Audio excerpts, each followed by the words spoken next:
NAND और nor latch. तो previous video में हमने नैंड और नॉर लैच का वर्किंग देखा था और कैसे उसका ट्रुथ टेबल आते थे वो देखा था।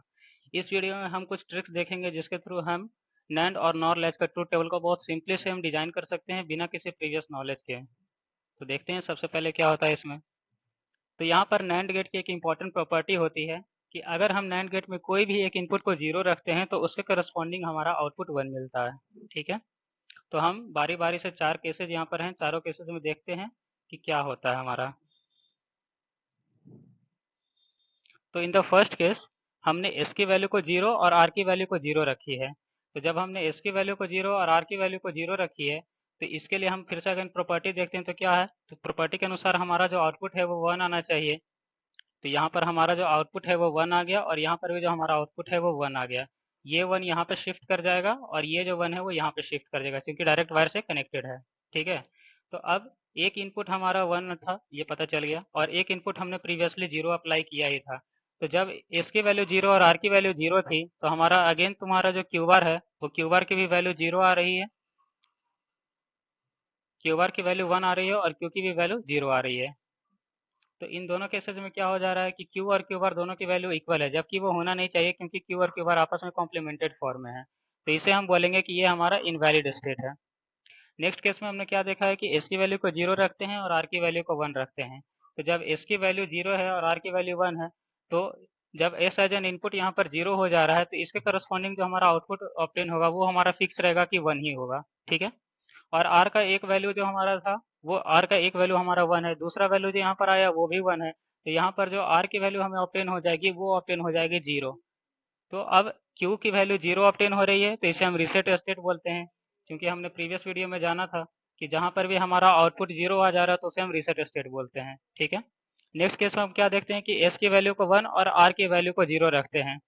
तो इस केस में हमारा क्या हो जाएगा, एस की वैल्यू वन है और आर की वैल्यू जीरो है तो आर के करस्पॉन्डिंग जो आउटपुट हो जाएगा वो हमारा हो जाएगा वन। और यहाँ पर वन शिफ्ट हो जाएगा, एस की वैल्यू अगेन वन पहले से हमने दी हुई है तो वन और वन मिला करके हो गए जीरो। और यहाँ पर क्या हो गया, ये जीरो यहाँ शिफ्ट होकर के आ गया। तो जीरो और वन की वजह से यहाँ पर जो हमारा क्यू का वैल्यू फाइनल ऑप्टेन हो रहा है वो ऑप्टेन हो जा रहा है वन। तो जहाँ पर भी हमें फाइनल वैल्यू वन ऑप्टेन हो रहा है तो वो हमारा होता है सेट स्टेट। नेक्स्ट हम क्या देखते हैं, जब एस की वैल्यू भी हमने वन रख दी और आर की वैल्यू भी वन रख दी तो देखते हैं यहाँ पर कि क्या हो रहा है। Just a minute. तो यहाँ पर हमने एस की वैल्यू को वन रख दिया है और आर की वैल्यू को भी वन रख दिया है। अब ऐसा तो कोई प्रॉपर्टी था नहीं जिससे हम इसका आउटपुट डिजाइन कर सकते थे, तो इस स्टेट में हम करेंगे होल्ड।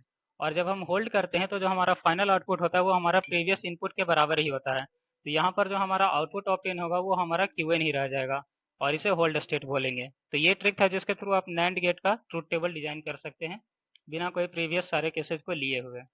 सिमिलरली हम चाहें तो ऐसे ही नॉर लैच का भी ट्रूथ टेबल को डिजाइन कर सकते हैं।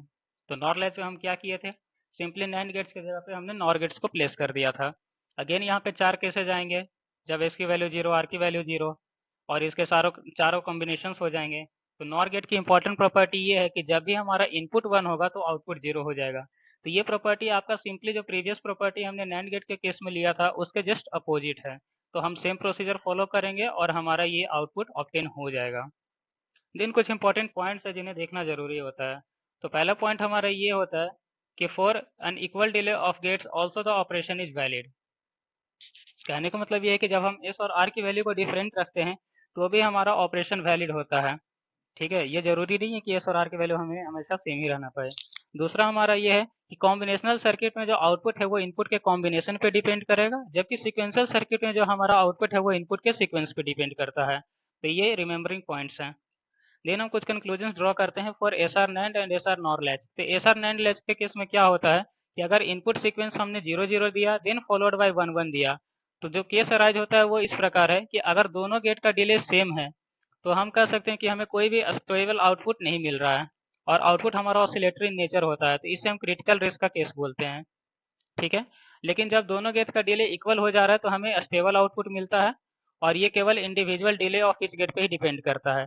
सिमिलरली हम एस आर नॉर लैच के लिए भी बोल सकते हैं कि जब हमने सेम पैटर्न दिया, दैट इज यहाँ पर हम पैटर्न को जस्ट ऑर्डर चेंज कर दे रहे हैं one one then followed by zero zero है। तो यहाँ पर भी हमें फिर से क्रिटिकल रेस की कंडीशन मिल रही है, लेकिन क्रिटिकल रेस की कंडीशन तब मिल रही है जब delay of both get is same और जब हमारा डिले अनइक्वल है तो हमारा वो स्टेबल आउटपुट देगा। So this was all about this.